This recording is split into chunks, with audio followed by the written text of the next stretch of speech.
नाज़रीन, असीं इन वक़्तु मौजूद आहियूं ॻोठ फोग भील में। हिननि जो चवणु आहे त बासर ज़मींदार असांजे पट जी ज़मीन ते कूड़ा खाता ठाराए असांखे हितां लॾाइणु चाहे थो ऐं बेघर करणु चाहे थो। उन ई मौक़े ते असीं हिननि जा व्यू वठंदासीं।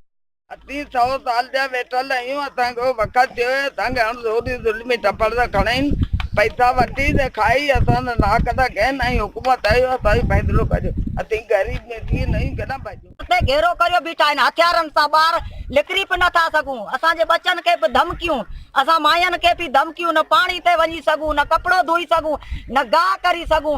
असीं 100 साल खां बाबा हिन पड में मथे वेठल आहियूं, असां मिसकिननि खे इंसाफ़ खपे। हिते ॻोठ फोग भील जा रहवासी आहियूं। 100 साल खां वठी असांजो पड़ ॾाढो पर पड़ ॾाढे जनम हिते असांजो ओलिया ॾई जरकस आहे, जंहिंमें ॾाढो पड़ ॾाढो असांजो हिते रखल आहे। असांजे ॻोठ मंझि मंदरु 64 खां 65 साल जो मंदरु आहे, उहे नई तइमीर करण जे लाइ हिननि तुर एक्शन खयो। तपेदार सां मिली भगत करे, तपेदार मुख़्तियारकार सिपरवेदार मिली भगत करे असांजे सरकारी पट जेको उन माना सर्वी करायो।